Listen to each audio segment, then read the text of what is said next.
Olá, o programa Ponto de Encontro está no ar, hoje comigo, Sérgio Figueiredo. Eu estou aqui com o vereador Luciano Mega. Tudo bem, vereador? Bom dia, Sérgio, tudo bem? Nós estamos aqui com um ilustre convidado, gostaria que o senhor o apresentasse. Bom, uma saudação a todas as Ribeirão Pretanas e Ribeirão Pretanos. Agradeço o pessoal da TV Câmara novamente. Professor Marco Antônio Barbieri, foi professor da pediatria da USP até aposentar, mas continua trabalhando como pesquisador na USP, muito ativo, por sinal, e ao longo da conversa nós vamos conhecê-lo melhor, esse excepcional trabalho que o professor faz. Queria aproveitar e saudar a professora Marisa Barbieri, que faz também um excelente trabalho lá na USP com a Casa da Ciência. Uma outra oportunidade, Sérgio, Sim. Nós poderíamos convidá-la para falar do importante trabalho que ela faz com as crianças, com os jovens aqui do município de Ribeirão Preto. Aproveitando ainda nesse preâmbulo, né, antes do professor Barbieri falar, queria lembrar que a USP, professor, foi extremamente importante, ainda é muito importante para o desenvolvimento do município de Ribeirão Preto. Eu, revendo a história, eu sempre penso na questão do café, né? A importância que o café teve para o nosso município, para a nossa região, para o nosso desenvolvimento, mas num segundo momento, eu acredito que provavelmente o segundo grande impulsionador do desenvolvimento da nossa cidade foi a vinda da USP, né? Não tenho dúvida, na verdade, disso. E a partir da USP surgiram várias outras faculdades, centros universitários, universidades aqui no município, que inclusive trazem cérebros aqui para o nosso município e trazem divisas também, né? Eles vêm, milhares de estudantes aqui na nossa cidade, e tudo se deu por causa da USP, e dentro da USP a importância que tem a Faculdade de Medicina, cada docente, cada pesquisador, tudo isso que trouxe de bom para o nosso município, para a nossa região. Agradeço a presença do senhor aqui, professor.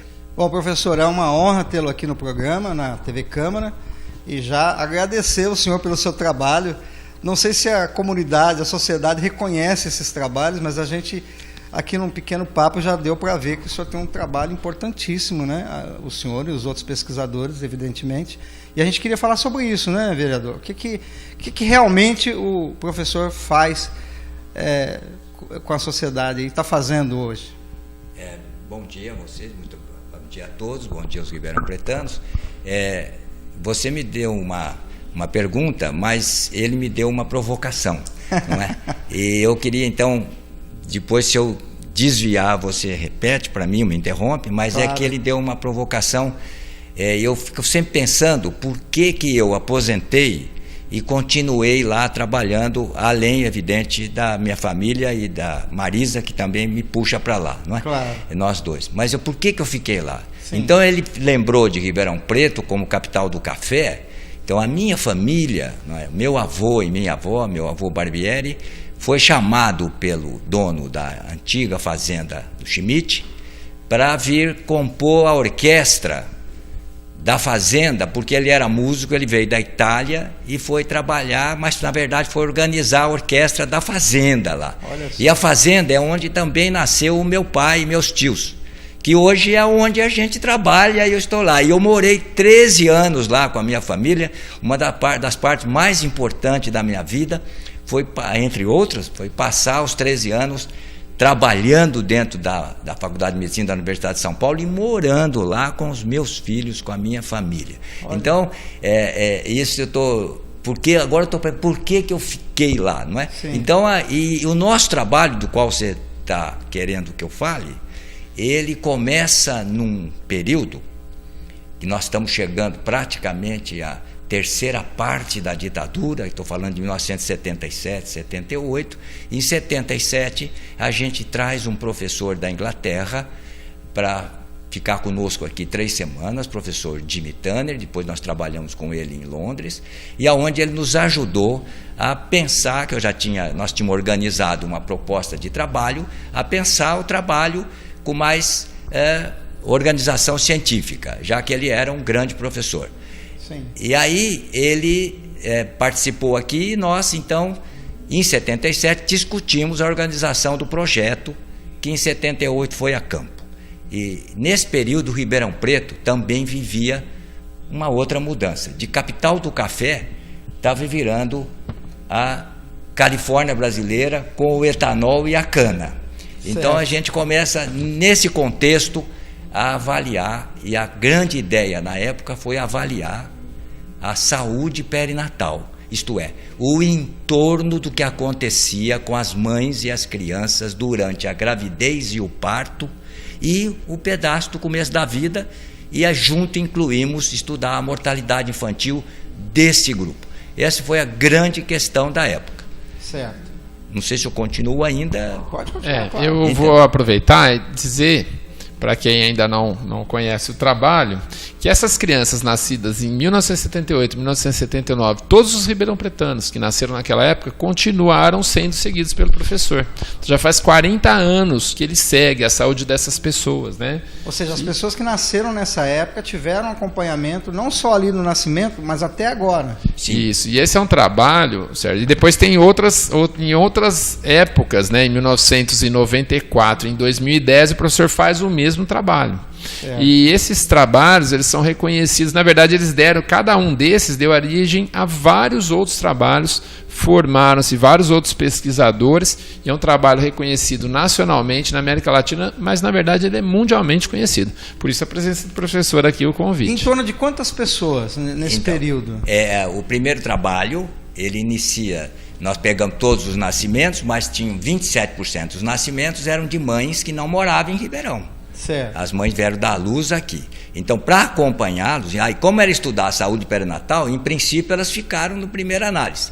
Mas quando a gente decidiu fazer um estudo de coorte, de acompanhamento longitudinal, não é? São estudos de coorte, de nascimento, aí ficaram só aquelas que eram possíveis de ser identificadas depois, as mães moradoras de Ribeirão com os seus filhos. É isso que a gente foi acompanhar. E está em torno de 6.820 crianças que a gente passou a acompanhar.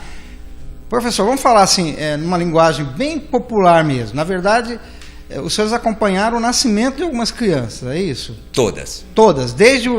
Antes do nascimento ou só quando nasceram? Nesse período a mãe veio dar à luz e aí nós entrevistamos a mãe, conversamos com o serviço e pegamos as informações que tinha nas pastas da mãe e do recém-nascido. E aí vocês continuaram acompanhando essa criança? Primeiramente, então, foi isto. Então, começamos a apresentar resultados disso.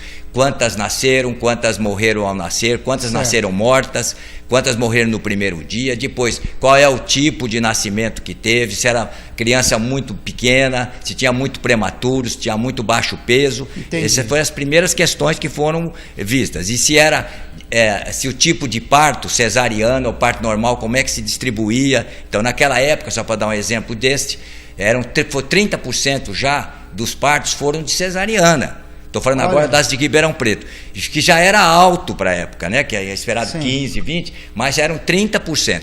Quem é que mais fazia cesárea? Tinha uma divisão social.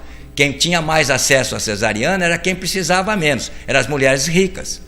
As mulheres pobres tinham menos. Não era uma necessidade, então, era uma questão de... Então, a cesariana começa com um motivo terapêutico. Sim. Para salvar vidas da mãe, da criança, para minimizar, que é muito importante, ainda continua sendo. Essa é a ideia. Então, mas na verdade havia já, nesse momento, uma distribuição desigual, diferente. Não é? Para deixar um mínimo. Chegamos ao ponto de anos atrás, um hospital privado aqui da cidade ter mais de 90% de partos cesarianos. E uma das coisas que o professor mostra é a relação de ter tido um parto cesariano com algumas alterações na flora, na microbiota intestinal, aquelas bactérias que são benéficas para o nosso organismo. Essa criança não recebe no parto normal e adoece de alguma forma quando adulto. Então esse trabalho foi identificando ao longo da vida dessas pessoas. Trabalho praticamente pioneiro, né? Que avaliava o jeito que a criança nasceu e como vai ser a saúde dela lá no futuro. Antes dessa época não tinha esse trabalho. Não, então, nessa época a gente também não pensou isso que o Luciano está dizendo. Quem nascia de parto normal é que vai ter as condições de microbiota todas dos humanos. Porque passa pelo canal de parto e, portanto, ele vai ter as bactérias positivas para o desenvolvimento normal dos humanos. Isso que acontece. E na cesariana isso não se dá. É uma outra flora que vai se constituir. Aquela de dentro da sala de parto, enfim, da contaminação externa, porque sai por cima, né? Não sai pelo canal de parto. Então, mas isto, naquela época, nem sonhar que se pensava nisso. Nem se sabia que era construído microbiotas ao nascer, um pouco, e nem se sabia de outras situações deletérias da cesariana. A cesariana era feita como uma função que ela foi colocada, técnica, como um avanço tecnológico, para salvar vidas ou minimizar sofrimentos.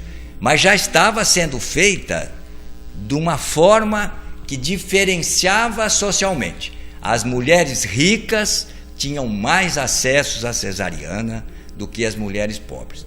Já que foi feita essa pergunta, em 94, quando nós fizemos o segundo estudo, isso já se dissipou. Passou a 50%, 51% mais especificamente, de cesarianas. Olha. E aí não tinha mais distribuição social. Estava sendo feita meio universal, não é? Só que quem recebia era só quem precisava ou quem também estava construindo um jeito mais fácil de fazer o parto. Nesse momento há uma crise de discussão que era bom fazer cesárea.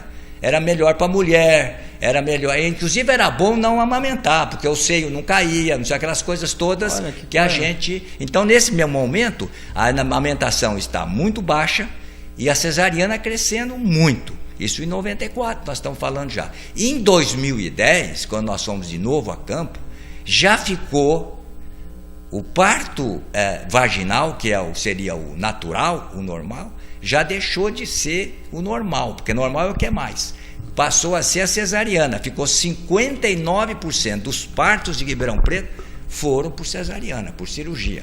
Que certo? Coisa. Desses, dos que fizeram cesariana, 28% foi programado numa organização, num trato entre a família, a mulher e o obstetra. E o profissional. Certo? Então o parto foi programado.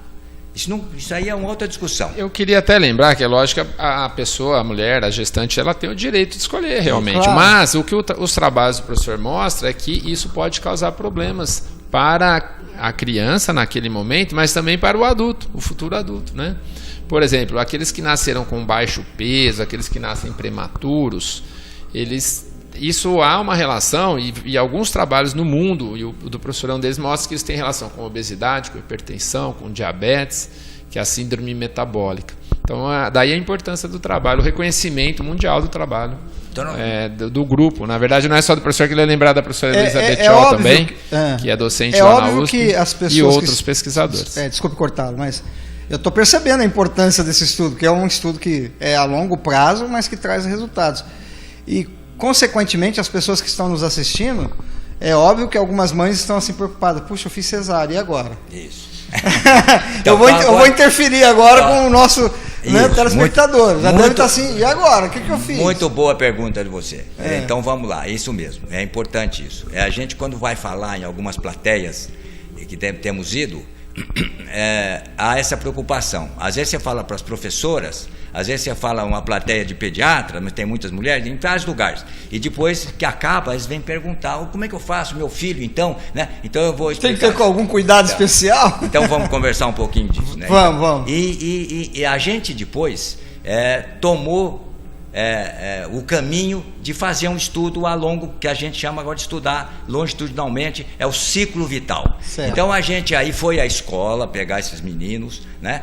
Quando conseguimos um dinheiro para ir à escola, para poder fazer, não conseguimos chamar todos daí, mas a gente tinha o dinheiro e fazia uma amostragem adequada, e depois pegamos todos os meninos quando se apresentaram no exército, com 18 anos, né? Certo. E aí, quando eles estavam com 22, 23 anos, nós conseguimos um grande financiamento pela FAPESP, e que nos ajudou muito. Pudemos chamar 1/3, 33% dos meninos que a gente estava acompanhando. Certo. Nesse momento, porque o dinheiro não dava para chamar todos. Certo. E aí conseguimos chamar 2.100 dos 6.000 lá.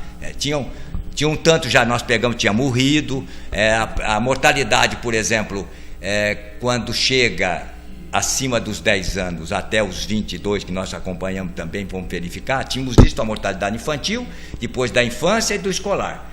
Mas a mortalidade de 10 anos, de 12 anos até 20, era uma coisa incrível. A mesma coisa que eu falei do começo da cesárea. Ela tinha, de cada 10 mortes nesse período, 9 foram de meninos, pobres e negros.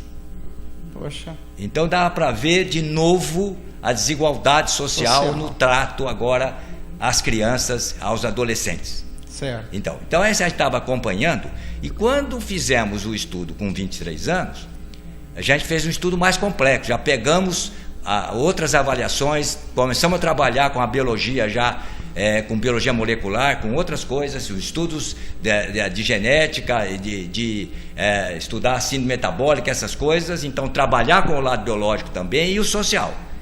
E aí, numa discussão nossa, um grupo que tinha ido a um congresso viu uma professora de imunologia finlandesa discutindo sobre microbiota e a diferença entre parto cesárea e parto vaginal.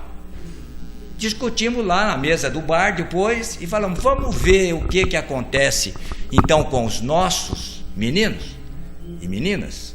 E aí foi feita uma análise e de repente vimos que quem nasceu de cesárea estava com índice de massa corporal, que é uma proxy de gordura, de obesidade, 58% tinha mais gente, 58% mais chance de ficar obeso do que os que nasciam de parto normal. Olha que interessante. E aí foi então a gente analisou com uma análise complexa, que é de multivariada, um monte de coisa, e foi publicado pela primeira vez no mundo, junto conosco no mesmo mês um grupo chinês também publicou, que nascer de cesariana tinha risco de 58% aumentado para desenvolver sobrepeso e obesidade aos 23 anos. Professor, até agora uma dúvida minha, né? Será que é a questão da amamentação? Porque quem nasce de parto cesárea tem uma porcentagem menor de amamentação do que quem nasce de parto normal, porque tem várias complicações.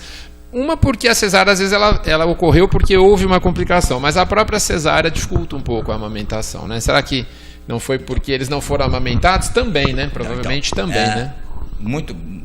Você vê que a gente espera isso mesmo, né? Que os nossos alunos superem os mestres. Nós estamos vendo aqui, né?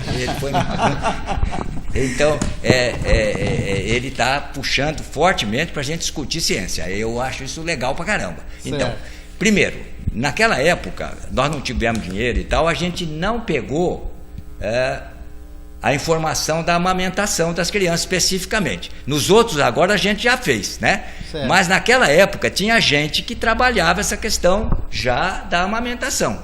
Então o que acontece? Nós sabemos que a amamentação também protege da obesidade. A amamentação pela leite da mãe, não é? Ah, é? Que bom, hein? Então. Boa informação aí para você, mãe, que está amamentando. Ela protege, ela também ajuda a produzir um microbiota, então, dentro da gente, favorável a ter um desenvolvimento da estrutura de massa gorda e massa magra mais organizada. Então é importantíssima a amamentação. Sem dúvida nenhuma que é importante, não é? E isso nem, acho assim, nem precisa se discutir, não é? Porque é um ato, não é? Da espécie, do humano, né, como bicho, vamos dizer assim, sim, antes de ficar intelectualizado, de que é a consequência de desenvolveu dentro do útero, teve placenta, nasceu, e a continuidade no primeiro tempo, no primeiro ano de vida, é mamar no peito. Tem regiões onde as crianças mamam até 2, 3 anos no peito da mãe. Em outros lugares não. Nos Estados Unidos a mama muito pouco, e aqui no Brasil está em torno de amamentação no seio puro, está em torno de 4 meses, o que ainda já é bom, mas podia ser melhor. Lembrando que a recomendação são 6 meses exclusivamente no leite materno, no peito, e depois dos 6 meses manter até 2 anos ou mais. É a recomendação da Organização Mundial da Saúde e do próprio Ministério da Saúde. Mas vamos voltar aqui para o trabalho do professor. Porque nós só temos 10 minutos. Então o senhor acompanhou, eram 6 mil crianças, e os senhores acompanharam pelo menos 2.000 e pouco. Com 23 anos. Certo. E agora, com os 39 anos, né, que foi o ano passado que elas foram chamadas de novo, nós chamamos, tudo é questão do dinheiro, né? Nós chamamos 30 de novo, 35%, o que deu quase 1.800, 1.795 crianças. Certo. Não é 1.800 crianças não. né? Adultos jovens, mas que né? acompanhados desde criança. Na quarta década já. Então, foi muito interessante eles terem vindo, não é? Vem como voluntário, não recebe nada, então é difícil. Ficava 5 horas fazendo exame aqui, um monte de exames, ainda levava exames para casa, porque tinha que colocar o acelerômetro para medir várias coisas, inclusive a qualidade do sono, não é?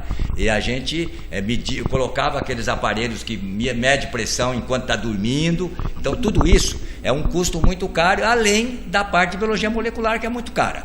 Então a gente, o ano passado, chamou de novo dos possíveis 4.800 foram identificados, já vai morrendo também, não é? Vai mudando de cidade, claro. E a gente chamou 1.800 mais ou menos nesse período. Então agora a estrutura é já de acompanhar em fases de outras doenças que começam a aparecer. Por exemplo, nós estamos acabando de publicar, de novo, é o primeiro trabalho com esse achado concreto, de que nascer de cesárea pelo caminho direto, cesárea, hipertensão, ou ainda cesárea, obesidade, hipertensão, está linkado a quem nasce de cesárea, mais do que de quem nasce de parto normal.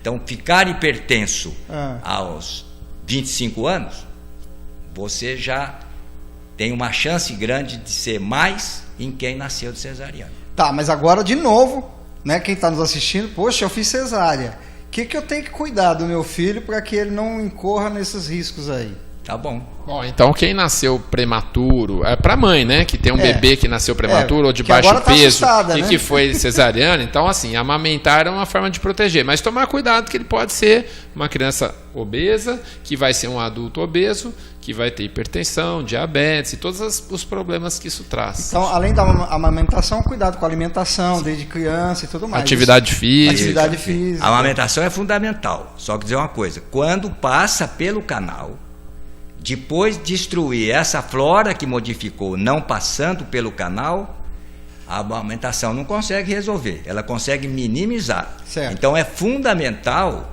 o nascimento por parto normal. Nesse sentido nós estamos discutindo. Isso não quer dizer que todo mundo vai ter que nascer de parto normal. A cesariana é uma grande terapêutica que a medicina passou a usar como uma técnica. Claro. E ela, para quem está com risco de nascer de baixo peso, sofrendo dentro do útero, com prematuridade, entrou em trabalho de parto prematuro, todas essas coisas, a cesariana tem função importante. Então não é tacar pedra. E nem uma mãe ficar com culpa porque fez a cesariana, porque na verdade foi necessário. E também tem gente que não nasceu de cesariana e é gordo. Tem que lembrar isso, tá? Não é privilégio só. Não é um decreto-lei, né? Então, nós estamos numa casa de leis, ninguém decretou nada para ninguém. Mas são coisas que tem que tomar mais cuidado, é isso. Sim. Eu acho assim, porque o tempo infelizmente é curto, né, Sérgio? Lembrando que esse trabalho, então, pegou crianças que nasceram em 78, 79, segue até hoje, depois pegou todas as crianças de 1990, que nasceram em 1994 em Ribeirão Preto, segue todos até hoje, exceto aqueles que se perdem aí pelo meio do caminho, e depois pegou em 2010 e segue até hoje. E atualmente o professor precisa encontrar todas as crianças. Hoje eles estão com 8, 9 anos de idade, nasceram em 2010, para continuar esse trabalho. Ele precisa do acesso a essas crianças, então a gente precisa da ajuda da Secretaria Municipal de Educação, para aquelas que estão, praticamente todas estão na escola, é lei, né, que essas crianças estejam na escola, exceto raríssimas exceções, mas é lei que essas crianças estejam na escola. Então nós precisamos dessas crianças que estão nas escolas municipais, estaduais e privadas. Então como é que a mãe que está assistindo, ela pode saber que ela é uma dessas pessoas? Então, como é que ela vai identificar? Eu sou uma dessas pessoas. Ela só tem que saber se ela nasceu, ela morava em Ribeirão quando o filho dela nasceu, e se nasceu num dos hospitais de Ribeirão Preto, porque ela pode ter dado à luz em São Paulo. Em que ano? Em 2010. Então, as mães que deram à luz em Ribeirão Preto em 2010, atenção, esse recado é para você. O que nós precisamos delas? Então, na verdade, a gente precisa que também a escola e quem comanda a escola nos permita ter acesso, porque a gente precisa ter o nome da mãe linkado ao nome da criança. Feito isso, a gente vai tentar encontrá-las. E a participação é voluntária. Então, ninguém quer obrigar a nada. Nós vamos entrar em contato e aí negociar se a pessoa está interessada em trazer seu filho para participar do estudo. Por exemplo, né, uma das coisas que vão ser feitas muitas coisas, não é? De violência contra a criança, de desenvolvimento da criança, um monte de coisa, se ela está com a pressão legal agora, se não está, um monte de coisa, mas uma que eu acho muito singela. E aí entra de novo a questão do mestre e do aluno. Um dos nascidos na coorte de 78, não é? Então ele é partícipe da coorte, ele é docente, entre outros, ele é docente da Faculdade de Medicina. Ele é já líder de pesquisa na área de oftalmologia, não é? Não, é o João Marcelo. Olha aí. Então, ele vai comandar uma parte do estudo onde nós vamos tentar olhar a questão ocular das crianças nesse período que está começando a escola. Por exemplo, a pitose, o estrabismo, a refração, se não está enxergando direito. Isso vai ser feito agora com uma organização bem grande. É uma parte, né? 20 minutos do conjunto de tudo das 5 horas que vão vir aqui. Então é importante frisar que essas crianças participarão do estudo, mas elas serão submetidas a alguns exames que pode fazer algum diagnóstico, claro, vai ajudá-las. Então é importante tem benefícios para a ciência, para o grupo de estudo do professor, mas principalmente para as crianças, claro, né? Porque elas são seguidas, né? São acompanhadas. Com vários e vários exames e segmento. Isso, e nós vamos ter um encontro também, agora. O que é esse encontro? Você quer falar, professor? Posso falar, então. É que depois que nós começamos isso, Pelotas em 82 também começou a fazer. Eles inclusive têm projetos muito maiores que os nossos. Depois um ex-aluno nosso começou em São Luís, e nós estamos um convênio agora que trabalha, que a gente chama de RPS, que trabalha Ribeirão, Pelotas e São Luís, fazendo estudos conjuntos agora. Já é a segunda vez que nós vamos para campo na mesma época, as 3 cidades, né? Em São Luís ainda é mais ligado, são irmãs gêmeos, nós somos já assim, vamos dizer, porque desde quando chamou junto em 2005 a coorte nossa de 94 e a deles de 97, a gente passa a chamar junto sempre. O Brisa, que chama de 2010, é um nome bonito, Brisa, porque é Ribeirão Preto, São Luís, né? Nós fazemos tudo junto os trabalhos, e tem publicado junto. Então, nesse momento, nós vamos reunir o grupo, os 3 cidades aqui, com os pesquisadores, e vamos fazer um encontro comemorando os 40 anos da coorte mais velha do Brasil, que será no Centro de Convenções de Ribeirão Preto, em frente ali ao Hospital São Francisco, e esse é onde nós vamos fazer um encontro científico e convidando também as pessoas interessadas nesse negócio a participarem. Dia 16 e 17 de maio. É isso? Isso. E como é que as pessoas fazem para se inscrever? Tem um telefone? Tem um site, tem um telefone. O telefone é em Ribeirão Preto, então é 16. E é lá o nosso serviço, 3315-3316. 3315, bem facinho. 3316. Isso. As crianças também, nascidas em 2010. Quando começar a chamar, nós vamos começar a chamar em julho. Aí nós vamos ligar, tem esse telefone para elas começarem a chamar. Tá ok. O senhor acha que as mães podem espontaneamente ligar nesse telefone dos filhos nascidos em 2010? Deve, porque desta vez nós queremos, sempre foi importante, apesar de ter um sorteio, mas dessa vez não, queremos pegar o máximo possível, todos se forem possíveis, né? Okay. Então elas partindo delas será melhor ainda para nós, porque elas estão já interessadas de antemão a participar. Tá, vamos repetir o telefone, 3315-3316. É facinho, 3315-3316. Vereador, nosso tempo acabou, só tem alguma coisa mais para falar? Para concluir, os agradecimentos por tudo que faz por nós, o professor Marco Antônio Barbieri, a professora Marisa Barbieri, claro, a professora Heloísa Bettiol, que já citei aqui anteriormente, todos os pesquisadores, todos os funcionários da USP, dos outros municípios, Pelotas, São Luís do Maranhão, mas dizer, Sérgio, que da importância que a ciência tem, né? As verbas. O professor fala de verbas, aí não é verba do município, são verbas de órgãos de fomento à pesquisa. Certo. Então a gente faz um apelo para que todos os governantes olhem para isso, porque isso é desenvolvimento, é isso que diferencia os países, né? A ciência, ela diferencia os países. Claro. Aqueles que investem em ciência, em educação, têm um futuro melhor.